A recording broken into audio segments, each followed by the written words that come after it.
painting and decorating. I'm going to show you how to paper this room. I'll show you what I've already done.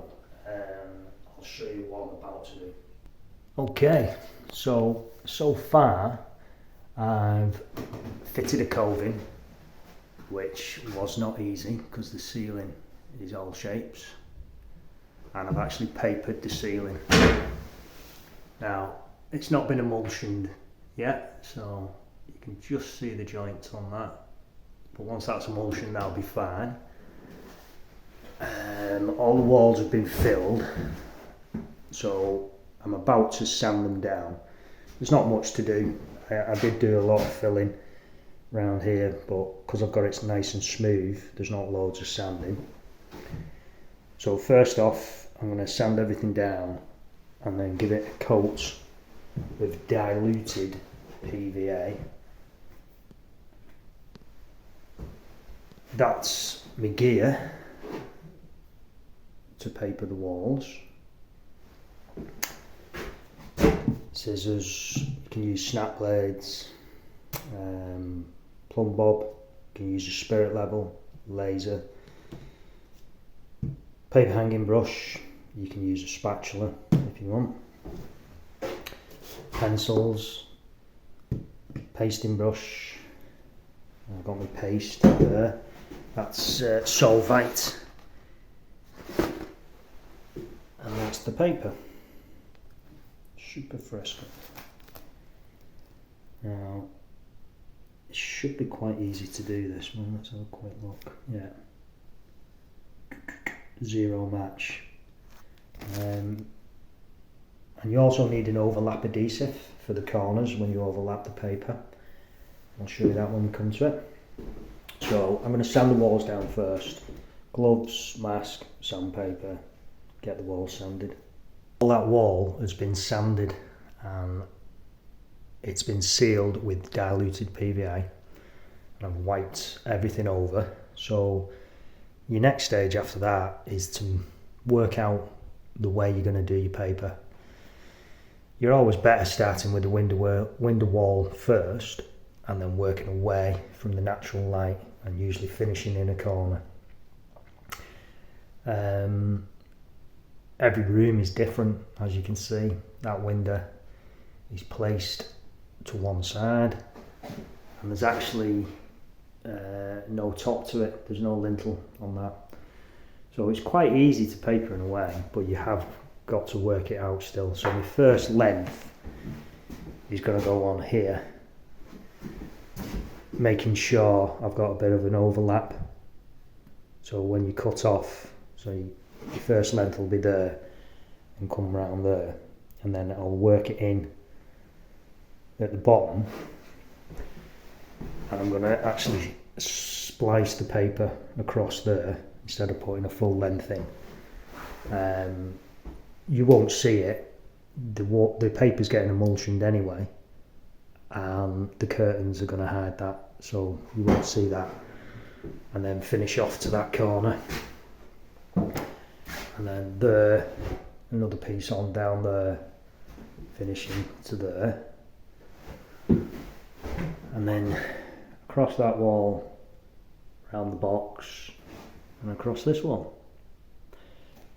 So what you want to do is tack your paper, offer it up to the wall, and make sure you've got enough overlap, and then you can make a mark, which I've already put on there, and then I've worked out how many lengths for that wall, which is 4.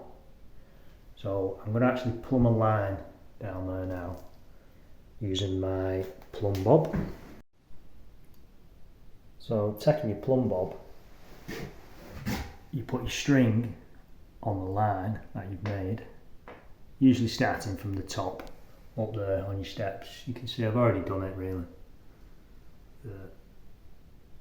As long as you're going through the line that you put on, the rest of them will match up once you've marked them in. You can just see there behind the mark, pencil marks. Right, so paper. Now all these edges can get damaged sometimes. You can see that. So what I usually do, open the paper up, check your instructions, check your pattern match and all that. You should have already checked all your batch numbers and your pattern numbers before you start.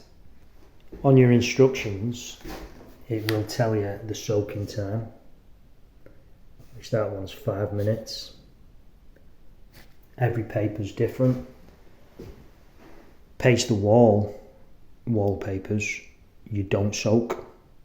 If you're pasting the back of it, you just paste the back and stick it straight up. Now, like I was saying, with this new roll, I'm actually going to cut off the first 1.5 foot, one-handed. Anyway, you get the idea. So cut off the first 1.5 foot, because I don't know if you can pick that up, but all the pattern there is all flattened. So when you stick that on the wall and you butt up your next piece to it, it always stands out like a sore thumb. So cut that off so you've got a nice fresh edge there. You can see the edge there. Let's just go back to that top one. It's all flat on that edge. Can't quite pick it up, but it's all flat. Okay. I've just measured the wall, and the wall is 7 foot 4 inches. So you've got to make sure you have an overlap top and bottom to trim off. So I'm going for 7 foot 7 inches. So measure your first length on the bench. With this, it doesn't matter too much about working out any patterns because it's a free match and the pattern just goes anywhere. So that's not too bad. Now, I'm actually going to cut 4 lengths, but I'm only going to paste 1. Allow it to soak and then put that up. And then I'll actually paste the next 3 because they're very easy and you can just whiz along with them. It depends on the paper and it depends on the pattern. If the pattern, you've got any chance of it stretching on you, then I'll tend to just work with 1 length at a time. I also like to mark the top of my papers, so I know exactly where the top is, although when you actually paste your paper, the largest fold is usually your top. Always open your paper face up so you can see any damage first off. Once you've cut all your lengths, you need to roll it back on itself.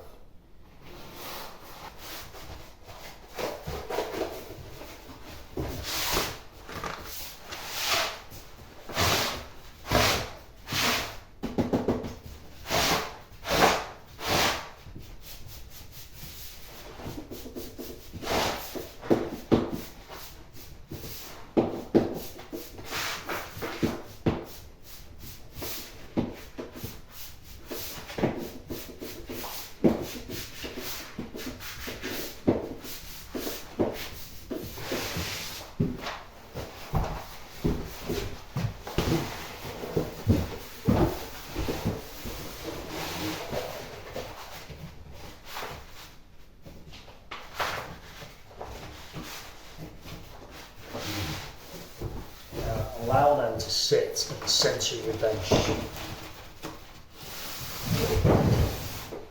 And then taking the first piece, offering it up to that top edge of your bench. And then you're ready to start pasting. Now, when you're pasting, you've got to put plenty of paste on. Allow it to go over the edge, like that. Don't pull back, just flow it over there.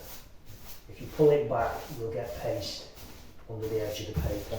And you don't want paste on the front of the paper. Have a couple of passes over that edge because you've got to build the paste up. Move along, don't pull it down, because you do half and then you do the other half. Depending on the width of your paper, to be honest.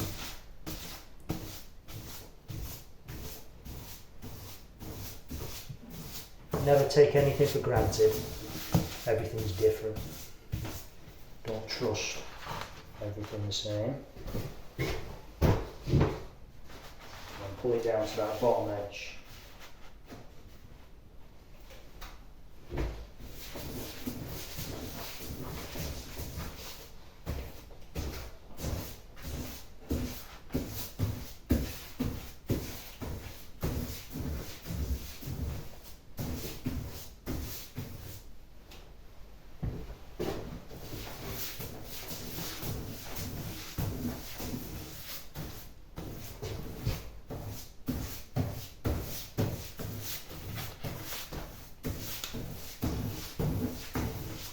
Once you've pasted that, you want to fold it over. Now, like I say, the first fold is always the longest, and that's your top edge. One movement, boom.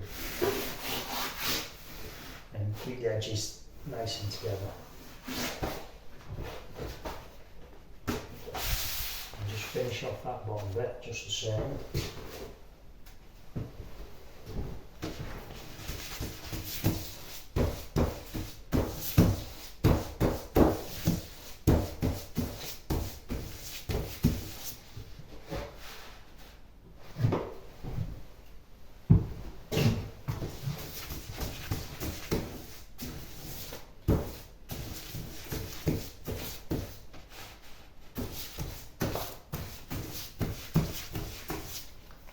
Fold.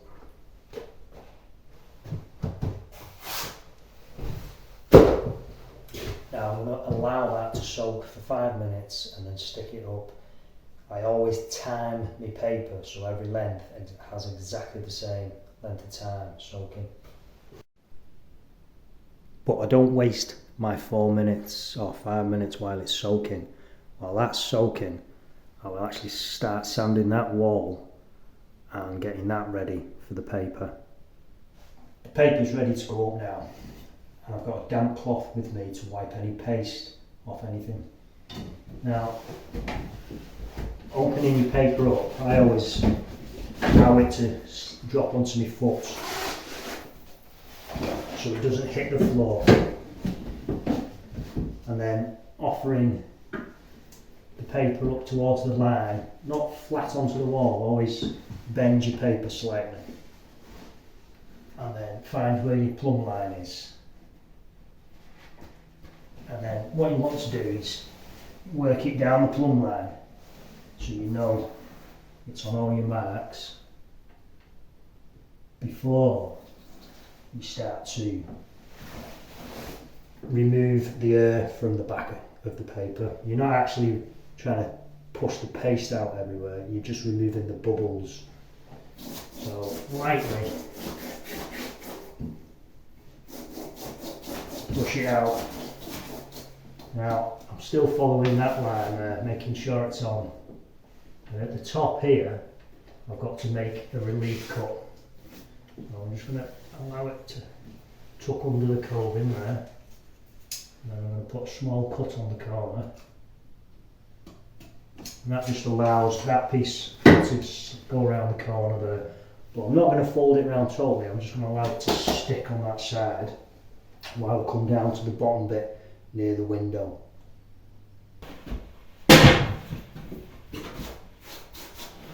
So again, always making sure it's on your plumb line.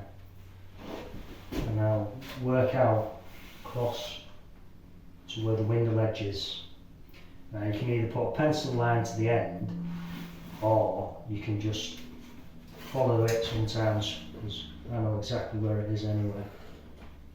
So cut across, and then when you get to the end of the windowsill, you need to do 2 cuts to either corner. One that way, and then one that way. Now, depending on what paper you're using, they've got to be very neat. Because this is getting emulsioned, I know how much I can get away with. Now just allow that to come under. You can see straight away how that's worked out around that bit of the windowsill there. Another little relief cut on the corner again. That allows you then steps to take this piece right round the corner, but making sure you're on your plumb line.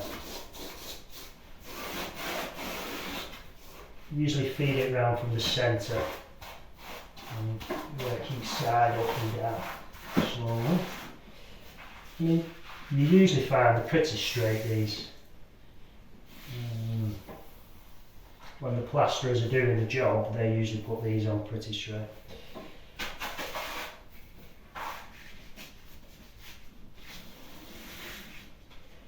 Alright.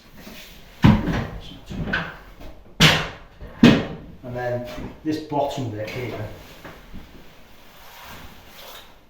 allow your bottom fold out, keep it on your plumb line still, and then it's just a case of gently working it round the back of the radiator up to the bracket, because I've worked it's pretty much on the bracket there, so that's not too bad at all.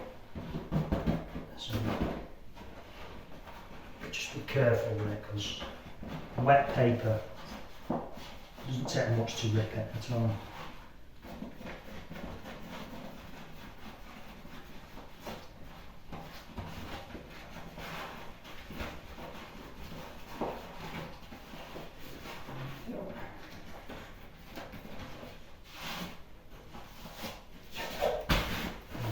Make sure there's no air trap behind, no bubbles.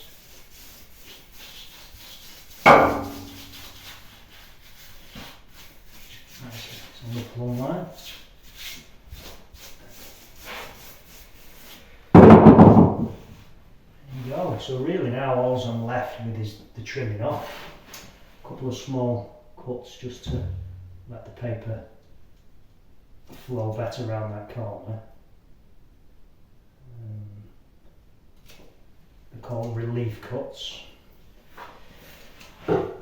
So you can usually mark this with a pencil and cut it, or you can use a blade to trim all the paper off. But once you've trimmed all the edges off, then you've got to wipe all the paste off everything and make sure there's no paste on anything. So I'll just give you a quick look over that. So you can see the first cuts that I did at the top, just to allow that piece to go around. And as you come down, you have to follow the windowsill and cut around that corner. And that allows that to be folded round, which just needs trimming up. Like I say, it's not done too bad down the back there, just onto the bracket. I'm not too bothered about cutting around the bracket, because there's actually some covers go on the radiator, so you're never going to see it. So what I do is just cut it across there, and that just allows that piece then to sit better, and it will stick to that radiator, it won't come off. There you go. And you can do that at the bottom as well. But like I say, once all the cappings go on here, you're never going to see anything. Be perfect. Okay. I'll trim that off, and then it's on with them pieces. Just thought I'd show you the trimming off. All done.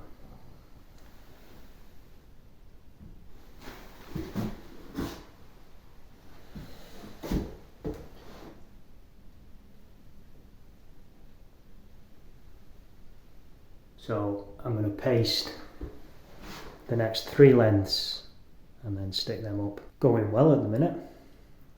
Wall's finished. Well, I'm saying that bit's finished, I've just got that bit there now. Across to there. So this length take me to there, pencil that, and then the next length will take me to there. So I have got the brackets to cut round.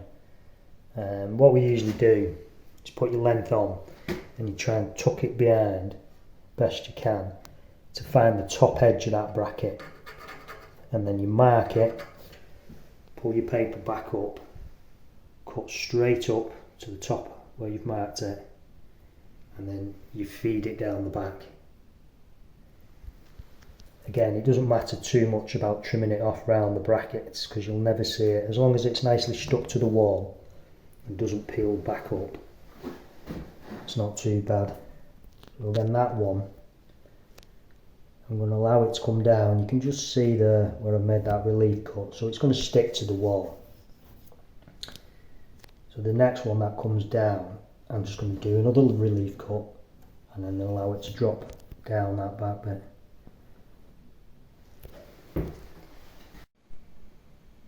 I'll just show you that. Again, I put the top half on and then folded it up so I could tuck it down. You just see me cut there. It doesn't matter about trimming that off because you're never going to see it once the capping of the radiator goes back on. And I've allowed it to drop down and I'm just about to pull it out at the bottom. Just take your time.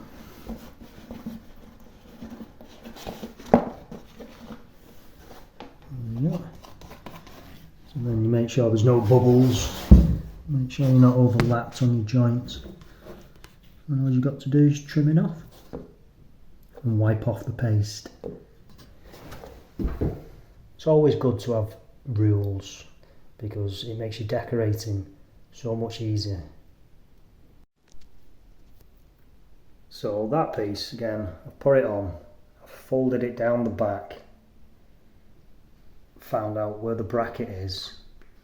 You can just see there I've cut through. So all I've got to do is make sure my paper is plumb up the radiator and then cut up to the mark and then allow it up and drop them both down the back and pull them out at the back again.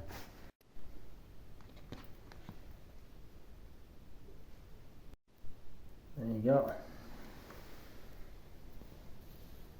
Marked, cut, pull down the back. Just need to trim it off now. That piece, well, you can do either one. You can do that one or that one next. It doesn't matter too much, but I've got that pasted, so I'm going to do that, finish off with that piece and splice it in across there. So it's difficult to actually plumb pieces like that, but as long as you line up the pattern first so it looks straight where it's crossing each other, and then using your plumb line, this pattern generally will be straight, so you can actually adjust it using your plumb line. That piece is on, and all I've got to do is trim that little bit there across. See where I've overlapped it? So my cut generally is going to go across here to the corner there. So using your snap blade or your Stanley knife, you've got to make it. You can use a spatula, a straight edge for this if you want, but just take your time, cut it to that corner, and once you've trimmed it off, you've pulled off the pieces, just make sure you wipe the paste off everything. Now when that dries you won't see it as much, that joint, and you can do that with a finished paper as well. Right, so really I'm on with the easy bits now. So that wall next. and I'll be finishing in the corner over there. So I'm going to do that wall next, actually. I've sanded it down, it's been sealed. So a length on from there round to the corner, leave an overlap. So I'm going to plumb my line there, that's the first length, and then the others to there. And then finish off.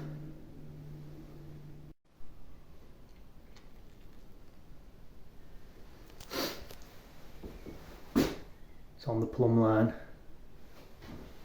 I've made a relief cut there. Stuck that on there for the time being.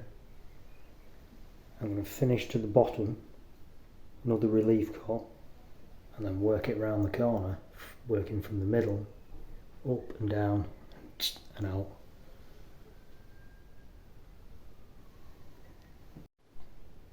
So it's never easy going around the corner, but as long as you keep your plumb line straight and you lose it into the corner there, you're not too bad on this wall. If it is running out, well, if you're carrying on papering, you have to replumb that and lose it somehow on the corner, even if you have to cut the paper off, just to keep your paper plumb. Or some papers, you can rehang another length on it and just slice it down right to the corner. So, options. You've always got options. Going well so far. I just thought I'd show you that's where the socket is, the light switch. Sorry. Now, what I usually do, I've not unscrewed it at all at the minute. The electric's turned off, and you can usually just press the corners like that, and just, as long as you snip slightly over the corners, it's okay. Or you can actually just mark this one with a pencil like that on each of the corners. If this was a finished paper, you couldn't do this. You'd have to do it just the way I showed you. And then you've always got to be careful. Don't just stick your scissors in and scratch all the plates. Pull the paper back off the wall slightly and take your time. Cut each way from the centre. You should end up with it looking like that. And then all you've got to do at that point is make sure it's nice and pushed against the wall, so you know exactly where you're cutting, and just mark round. I always put a finger behind the pencil against the wall, so it gives me an edge. And then you just cut that off. Let the socket, unloosen the screws, and just let the paper go behind. I mean, you're only ever going that little piece behind, so you never leave anything long touching wires or anything like that. All done that wall now. Cut it around that socket.